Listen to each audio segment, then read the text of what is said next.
Welcome everyone to today's Ninja Skill Booster. My name is Ninja Matt, and we also have Murray Muzz guest with us today, which is very exciting.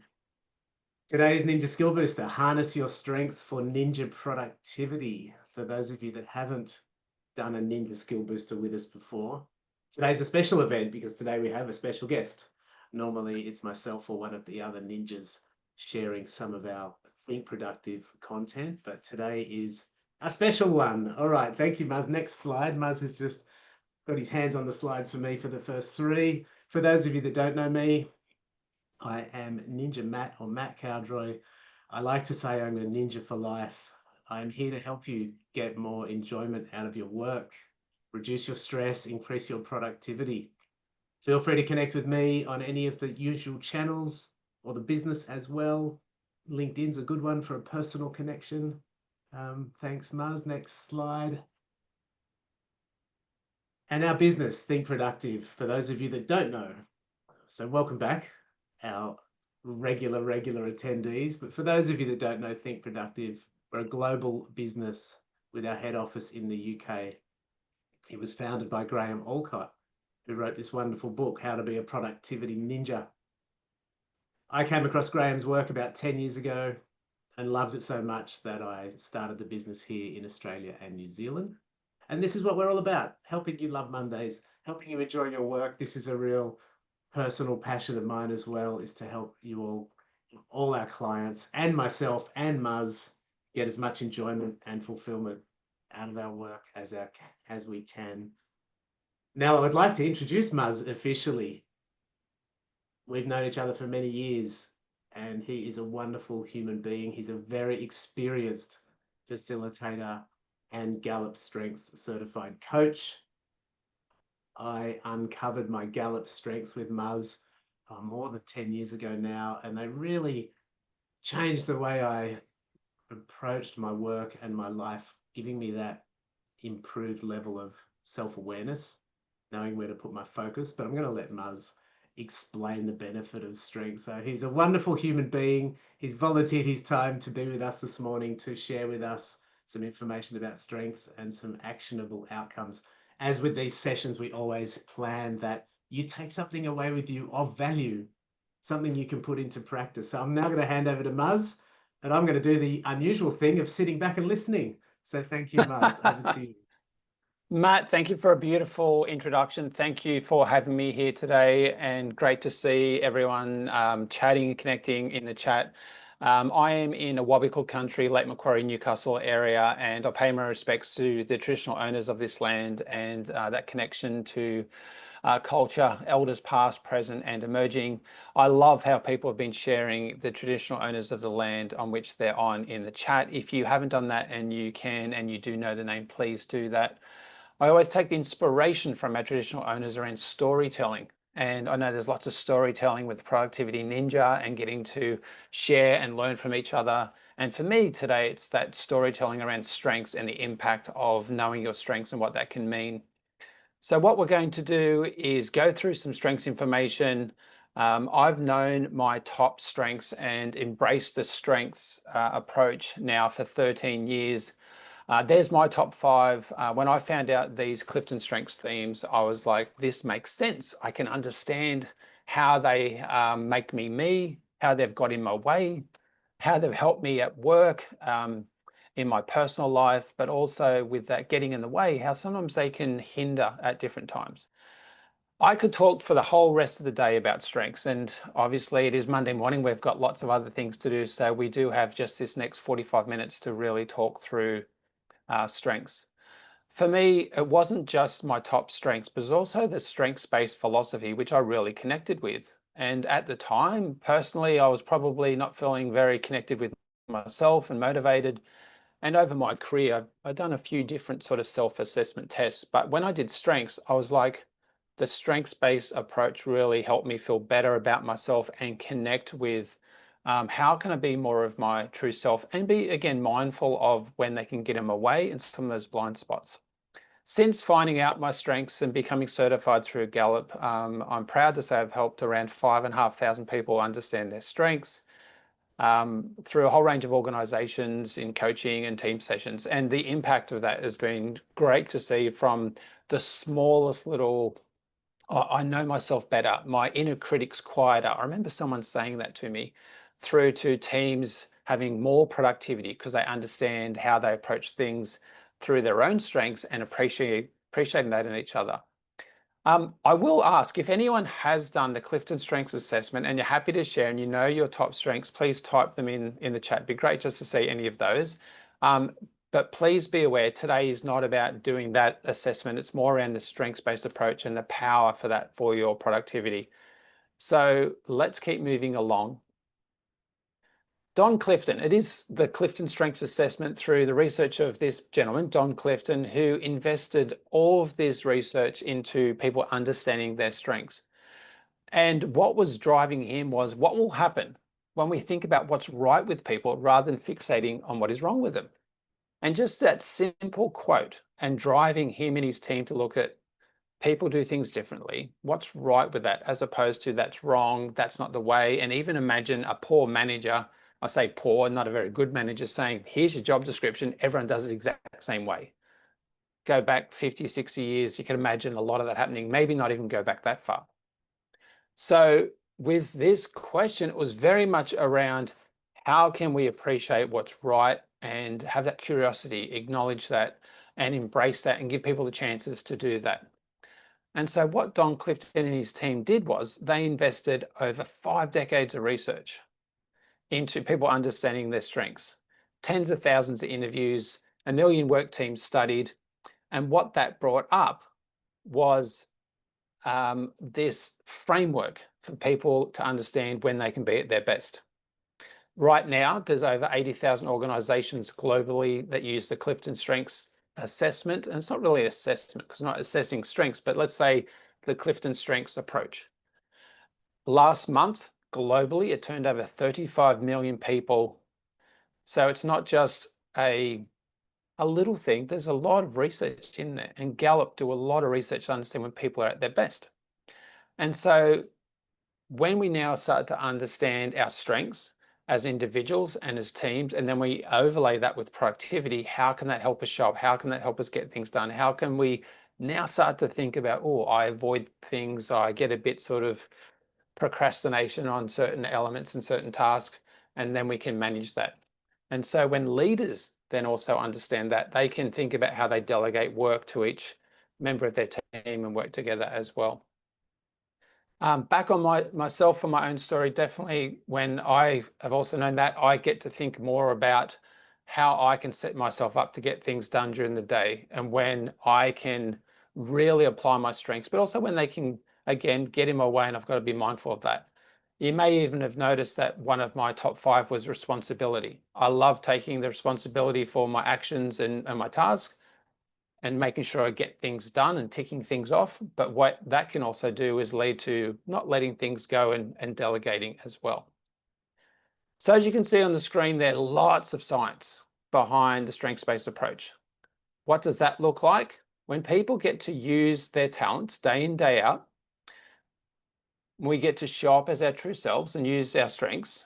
From the science, what they identified was we have these talents that show up in beautiful ways, as you can see on the screen. I'm not going to read all those out, but you can have a look at those. There's some of those examples there. And when we've got those showing up, what happens is there's a ripple effect to what that looks like. Now, the 34 themes from the research of Clifton Strengths, just so you know what we're talking about, you can see them on the screen, and there's some 4 domains of the default way they show up on the screen. I don't want you to remember these or even you need to read them all or anything like that, but it's great just to see what they all are. And it's good to be aware of these in today's conversation. Another reason I do really love the Clifton Strengths Assessment and this approach is it's not just 4 colors or a code. There's just this richness with the 34. You'll notice some people in the chat are sharing their top 5, which is fantastic. And we always start with our top 5 because they are the most dominant.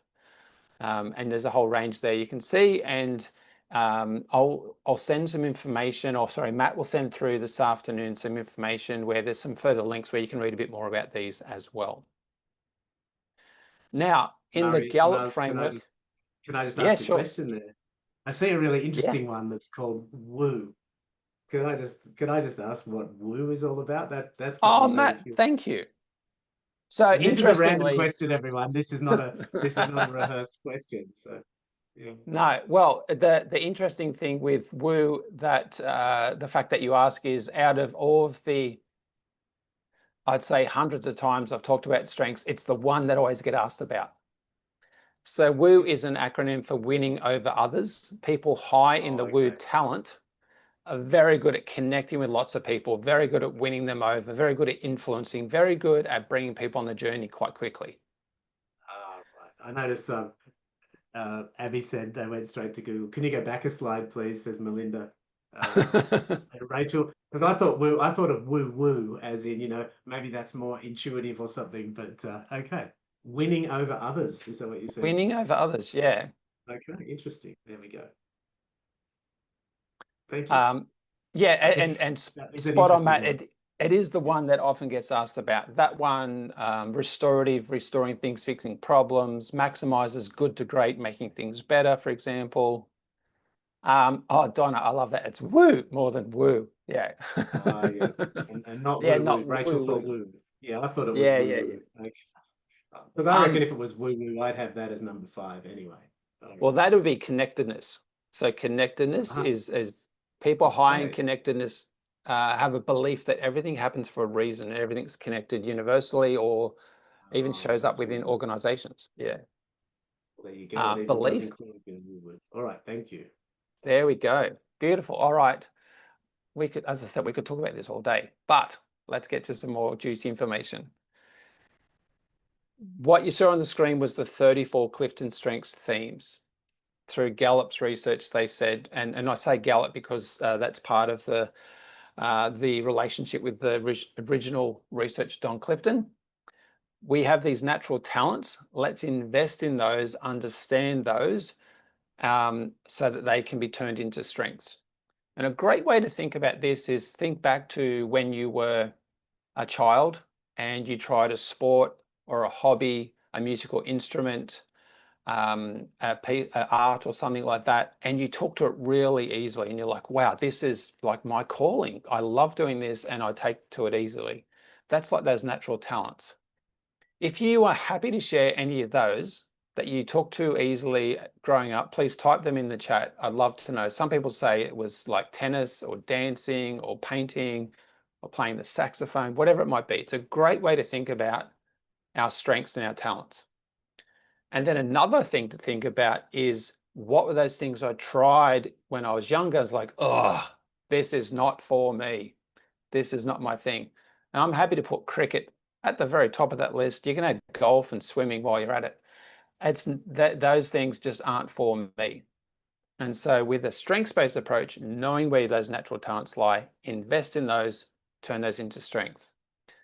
For me, communication's in my top 5. I get paid to talk. I'm hanging out with you talking today. I love talking. And all through school, I got in trouble for talking. So it was no surprise to see communication in my top 5. Pam, thank you for sharing the chat. Reading novels is my talent. Got you. Yeah. There's one interesting come up for Pam you might find interesting. So again, what's the benefit of doing all this, focusing on our strengths? Some key stats, again, from the research of Gallup when people focus on using their strengths. People who didn't know their Clifton Strengths themes, and then a culture was created where they got to understand their strengths and apply them, what was determined is they are 3 times likely to report having an excellent quality of life and 6 times as likely to be engaged in their jobs. Now, if we think about productivity on top of that, if we're more engaged, got a better quality of life, we get more done. Now, some further research that Gallup did, and I'll just make sure you can see this one. I'll move me out the way for a second. When there was a massive study done about a decade ago, Gallup looked at the best organizations when they used strengths-based development and others that didn't. we had increased performance, customer metrics, lower attrition, increased higher engagement, and that citizenship is that discretionary effort where people are doing more and above what was expected. So again, there's the personal benefit, the team benefit, the organizational benefit when we focus on strengths. Chris, I hear you on hockey. I played hockey for a little while in my early 30s. I'm with you on that one as well. Grass hockey, not ice hockey, that's for sure. All right, here's a quick competition chance time. So how are we going to do this? I'm going to quickly share some research with you, and then I want you to type a number in the chat. The person that gets closest, or the two, oh, thank you, Chris. The people who get the two closest, we've got the Inspire My Business conversation cards. Each card has a different question. These cards are designed to be used at work, in teams, with people, anywhere you want to use them. People use them any place. The two people get the closest, send your postal address to Matt and he'll pop these in the mail to you. Now, listen carefully. In the early 80s, Gallup did some research. They had average readers and speed readers. Average readers were at 90 words a minute. They did a speed reading course and increased from 90 to 150. So pretty good increase. The above average readers were already at 350 words a minute. They also did a speed reading course. What result do you think they got? So please don't overthink it. What number do you think they got? Oh, great to see.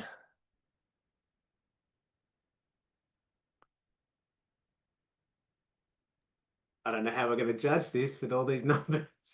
We're going, We do well, get what to we'll save do, the chat after the session. yeah, what we'll do is we'll save the chat because I'm so impressed with how many of you are here getting involved in this morning. That is awesome.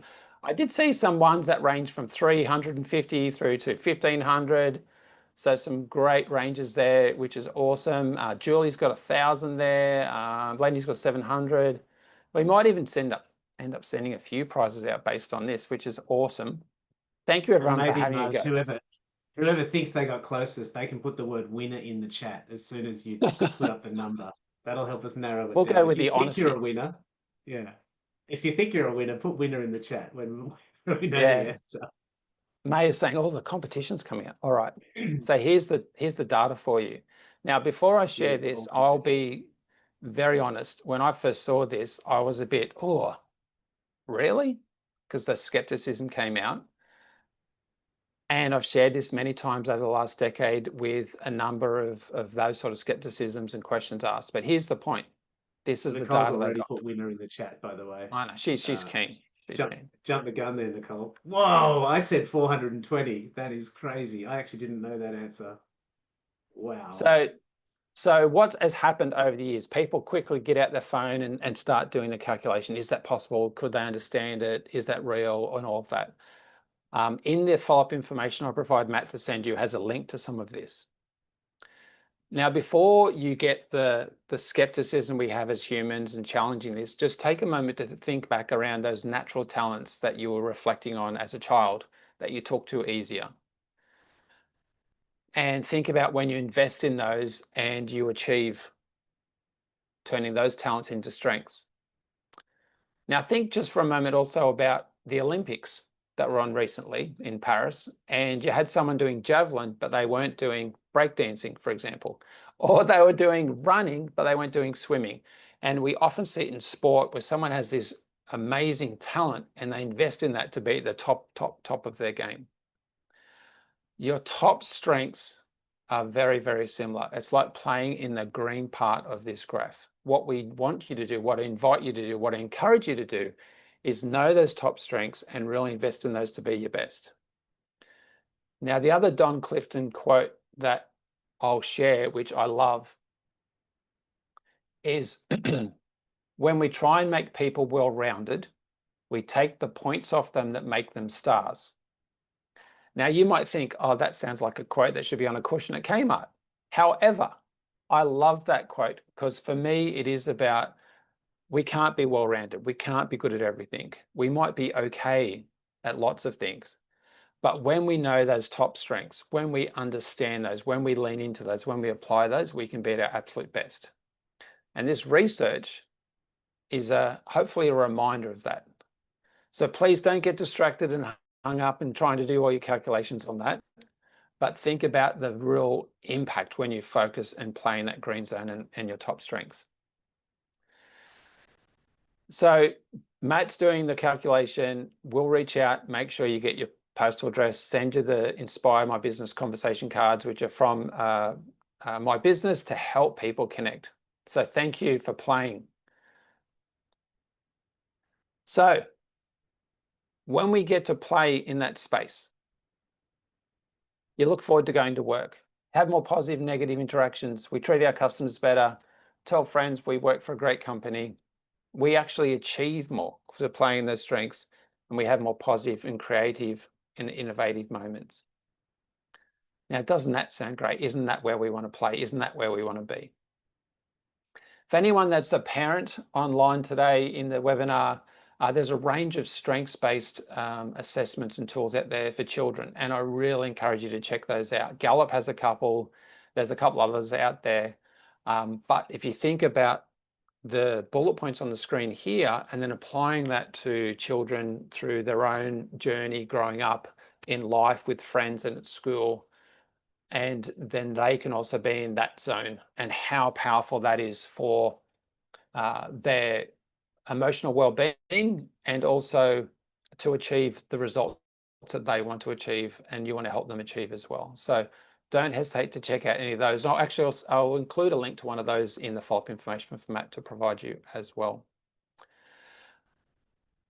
From Gallup's research, they also identified what's called the 5 clues to strengths. And so you might be thinking, well, I don't know my Clifton strengths themes, but I do want to know what are my strengths and how they play out, how they might show up. And this is a real simple framework. And as we check this out, and I'll take you through these, have a think about what this might look like for you and your day-to-day tasks, but also through a lens of productivity.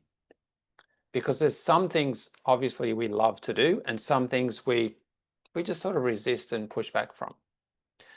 Now, the 5 clues to strengths are simple, but again, really powerful. So jot these down as well. So think about things that you yearn to do, that you're really like, oh, I crave to do this. I really want to do that task. I look forward to doing it. It's something that you get a bit excited about doing.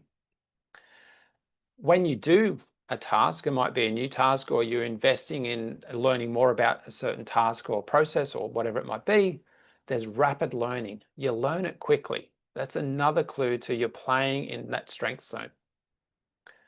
Now, I know with Productivity Ninja, there's lots to talk about getting that state of flow and that beautiful state of productivity. There's a great link here to also playing with your strengths. You've got that flow state, that timelessness, that energy, that I'm losing track of where I'm up to because I'm just so engrossed. Now, number 4, glimpses of excellence. Now, this one can be a bit more difficult, but a good way it can show up is when other people say, oh, you're excellent at that. How did you get there? What does that look like? How did you achieve that? And they're pointing that out in you, which is fantastic. And so think about when you've had those glimpses of excellence. And lastly, you have satisfaction. So if you think about the flow of those 5 points of I'm looking forward to do it, I learn it quickly, I get in this beautiful flow state, I have these glimpses of, wow, I'm just so on top of my game, I love doing it. And the last one, when I finish it, I've got real satisfaction from doing it. So think about your day-to-day life, your day-to-day work, the tasks you do, and where these 5 clues might show up as a great indication of where your strengths are playing out. Now, I'm going to share just some tips around productivity specifically and strengths. So I just need to remove me off here to bring these up, and I'll pop these in the chat as well for your reference. And it's just a guide that I've put together as we've been thinking about productivity and strengths for people to think about how knowing your strengths can help you. Pam, love that you've Let us know what you're up to. Hope all goes well there with that meeting, and please bring your strengths up in the conversation as well. So firstly, know your strengths. Know when you're at your best. Know what you're naturally good at, that you can humbly appreciate and acknowledge, and how you can apply those. And then if you know what you're trying to achieve, how can your strengths help you do that? And a good way to think about this is the productivity is the what, and your strengths are the how. Your strengths are the how you're going to go about organizing that and getting that done. Secondly, lean into your strengths. You want to know them, but don't just like tick the box, I know them, but now I'm going to lean into them more. I'm going to consciously apply them as well. Thirdly, be aware of over dialing. A simple analogy for this one, I want you to think about those top strengths that you have as a light in your ceiling with a dimmer switch. We don't want to turn our strengths off with an on-off switch, because then we're not being ourselves. It's about the brightness. How bright do we dial them up or dial them down? So if we go back to my example with responsibility number 5, I need to get things done. I need to make sure I do what I say. I need to have that integrity. However, if I'm over promising and under delivering because I don't want to let people down, then I'm over dialing that. I'm just over promising because I want to be responsible. So be aware of that and make sure that, what am I saying yes to? What am I saying yes and to? What am I saying no to? What am I being very clear on there? So it's that dialing up and dialing down, which is really, really powerful. Now, for others, your strengths might lie in analysis. And you might find that in your productivity, you're not making a decision because you're getting into a bit of analysis paralysis, over analyzing, double checking, triple checking, wanting more data before you make a decision. And so that's slowing up your productivity. And so the aim here is pause, make sure you've got enough, and start to think about how you can find other ways to give yourself the confidence in that decision, as opposed to more analysis and slowing up that decision-making process as well. Be aware of your blind spots. We all have blind spots. You may be aware of some of yours very easily. Some of those might be a bit deeper, but those blind spots are those things which exist that we miss. And the more you know those, the more it's going to help you. And those blind spots might show up in, for example, you might have a blind spot around your attention to detail, and you need to get things done, but you're missing detail. So how do you be aware of that and put things in place for that? Which leads to another point, which I'll get to shortly. Appreciate the differences. If we go back to what is right with people rather than fixating on what is wrong with them, appreciate the way you might do productivity is slightly different to someone else. The way you might get things done might be slightly different. The way you might start your day, plan your to-do list, get things done at the start of the day, the end of the day might be slightly different to others, but do what works for you and appreciate the difference, and be curious and maybe learn from others, but also understand that we all do things slightly differently. I find it interestingly when we see these videos come out, Matt, when it's like, this is the way to start your day, and you get up at 5 o'clock and then you work out and then you meditate for a length of time, then you eat this and drink that and do that, and that's the way you should start your day. And I'm like, oh, I think that just sounds like a heavy start to the day. Tiring, doesn't it? Yeah. It just sounds tiring. By the time I start my day, I'm exhausted. Yeah. Whereas start the day that works for you. Know that, try different things, make habits that work for you, but also appreciate we do things differently as well. I love to get up early, but I also don't want to start the day doing 50 things at once as well. But don't forget the daily checklist, anyone that's done the productivity ninja training. It's not as complicated as what Murray just said, but yeah. I'm with you, Muzz, all the way. No, Matt, so I'd say do the daily checklist. I'm with you 100%, and do it in a way that then sets you up for what you're going to do for the rest of the day. Yeah. Eating those frogs and what we need to do. Oh, you know it. You know the ninja content well. I know you do. Oh, we've got someone in the chat that just does whatever you tell them to. That's awesome. Oh, thanks, Rachel. So another part of a strengths-based approach is partnerships. Matt and I have a beautiful partnership here today, hopefully helping you around productivity and strengths, bring that together to help you be productive, but also be your best self through your strengths. Now, day in, day out, I invite you to think about the partnerships that you have. And partnerships are so, so valuable because we all have different talents and strengths. And through those partnerships, we get the chance to learn from different people.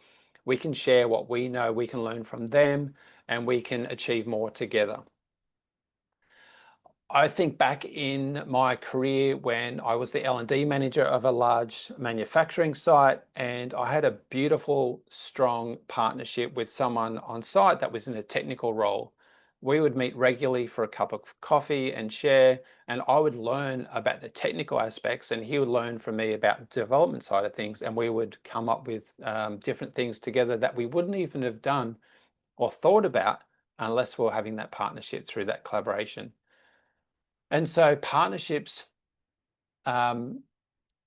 are just another, as I said earlier, cornerstone of the strengths-based approach through knowing your strengths, knowing your blind spots, and then leveraging and connecting with others to help them bring their strengths to the partnership and you share yours as well.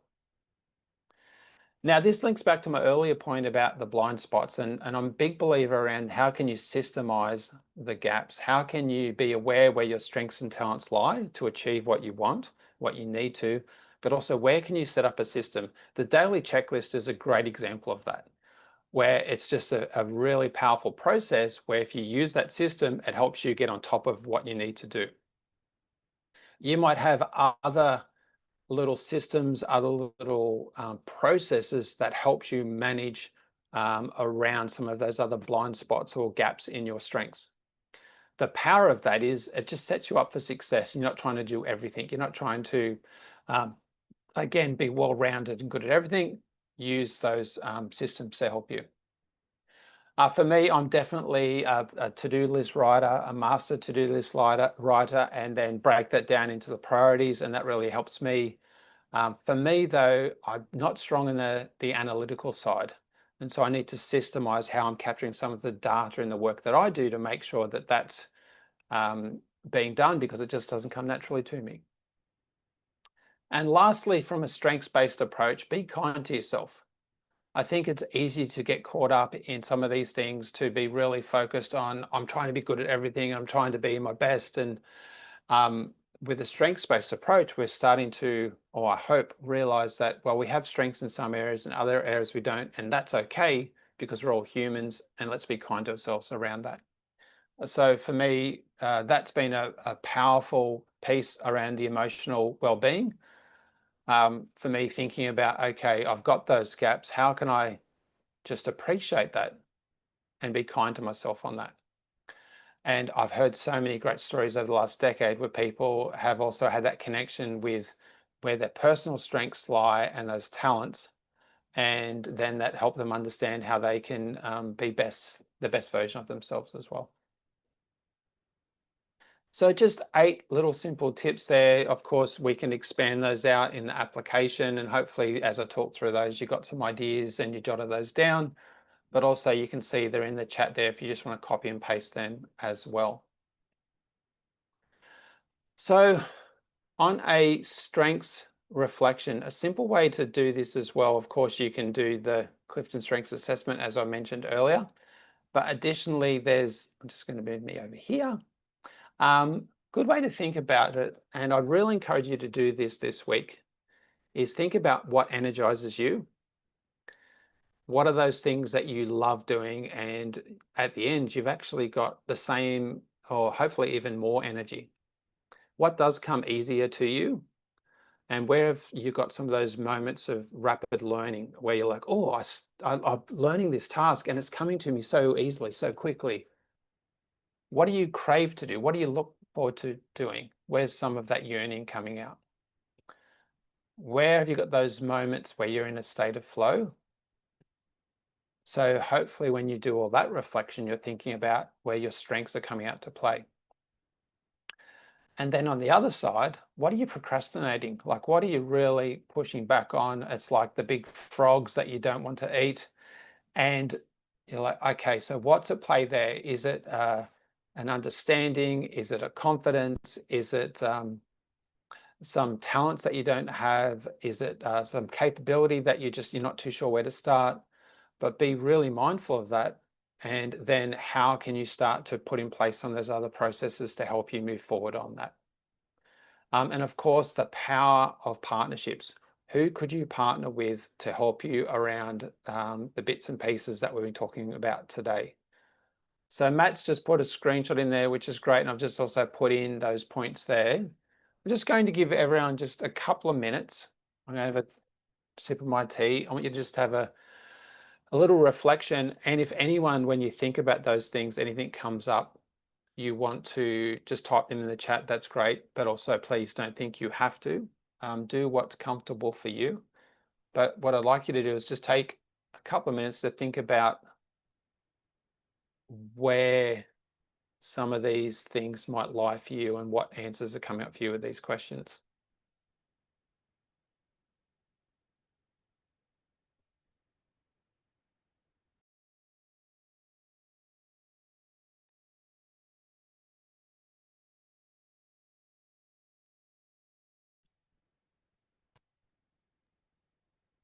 Mars, a question. If we're thinking about this, do we separate our work and our personal lives to think about our strengths? Do we have strengths for work and strengths for outside work? Because some of us have different personas, or do we try to be one holistic being in this life from a strengths perspective? Yeah. So great question, Matt. So over the years of helping people understand their strengths, the conversations I've had with leaders and with teams, it has always been about how your strengths are just part of you being a human. And those strengths and talents may show up in work roles, at home, or in other parts of your life. And I think that a strengths-based approach is about you as a human, not you as the employee, for example. And so therefore, some people over the years have said things like, oh, I can see how these strengths show up at work, whereas these different strengths show up at home. Or if I use these ones at work, I feel like I'd use them less at home, and that's okay. Or I feel like I don't get to use them at home, and that's a bit frustrating at times. And there's all of that. There are some other tools out there. I'm sure there's plenty that we can think of where they identify how you are at work, whereas the Clifton Strengths Assessment is about you in all parts of your life and how they show up, from being a student, a parent, a child, a friend, a partner, an employee, a leader, whatever it might be. Yeah. Great. I like that holistic Yeah. approach. Yeah. Abby, I really appreciate your sharing in the chat today in the session, and I love the share that you've put in the chat just then around where you're focusing, the procrastination part, but also that trust part. If I was to encourage you anything, think about what you need to be confident on something that you're procrastinating on, where you could build that confidence. And I totally get the trust piece. Matt and I both shared earlier, we have Relator #1 as our Clifton Strengths themes, which is just not a surprise because we have that connection. But for me, Relator is about deep trusting partnerships and relationships. And if I feel like I'm not getting that, I will definitely withdraw. I know that. Yeah. Abby, great. Thank you. I mean, I love to see when people have that reflection sharing. What I'd love for people to do, I'm not asking you to share anything in the chat other than, can you give me just a Y in the chat, the letter Y, if you've been able to have a bit of a reflection around how your strengths are playing out. So if that's the case, that would be awesome. Oh, multiple Ys. I love that. Thank you, everyone. Beautiful. So I just want to get close to wrapping up today, and I want to share with you 5 quick steps to move forward.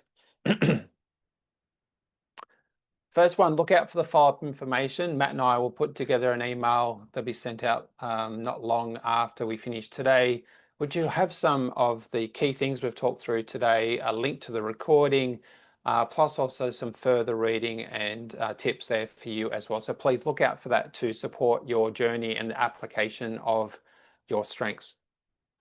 Secondly, conduct a strengths reflection. We've started to dip our toe in it today. We've started to think about where they might play out, but it's as simple as doing that and making that part of a regular habit. Even as part of your daily checklist or your weekly checklist, you can bring a strengths-based lens to that as well. How have my strengths been playing out? Where can I lean into them more? What I need to watch out for this week? Those type of questions are really powerful to add to your weekly checklist as well. For those that have done their Clifton Strengths assessment in the past, I hope this has been a reminder and a refresher for you and the power of focusing on your strengths. And you revisit your strengths again to help you in not just productivity, but all parts of your life as well. Focus on what's right. That was the thing we started today's session with, around the power of looking at what's right rather than fixating what is wrong. It's that lens of that's different. I want to understand that, be curious about that, appreciate it, and the power of that. And I'm happy to say, as a parent, that's been really, really helpful as well. And back when I was a leader of teams, I could easily, when I was stressed, oh, that's not the way I would do it. But then if we go back to a strengths-based approach, let's understand those different approaches. Identify and invest in your partnerships. And if you aren't too sure where to start with that, also think about the possible partnerships that you'd like to create as well, and start to more consciously invest in those to help you be sharing what you bring and acknowledging and appreciating what they bring to that partnership as well. Lastly, if you haven't found out your strengths, I really encourage you to do that. Obviously, the Clifton Strengths is a really powerful way to find that out. As I said earlier, there's a couple of other tools out there as well, but definitely something I really encourage you all to do, because it's a great way to help you, not just with productivity, but with, as we've explored today, all parts of your life. So that's it, Matt. I think we've got one last little bit we want to stop recording for and share. So Yeah. I'll Can I just leave that ask for you. Maz to, before we go to the final slide and the giveaway and stop the recording, to find out your strengths, is there one particular place you recommend going? Is it to Clifton's or Gallup, or what's it? Do you have a link for that, or what's the easiest way to do that? Yeah, so if you go to mygallup.com and you can buy the Clifton Strengths Assessment to do it there. You can do the assessment and unlock just your top 5, or you can get your full 34 report. It's the same survey, you just get your top 5, your 34. It's just a different amount of cost to do that as well. For your top 5, great place to start, and I think at the moment it's around $30. So yeah, so compared to many assessments and tools, it's incredibly good value. Yeah. All right, I'm going to stop the recording so we can do the giveaway, because people are going to need to start leaving. Let me just stop the recording. Thank you so much, everyone, for joining. Thank you for watching the recording. If you have watched the recording,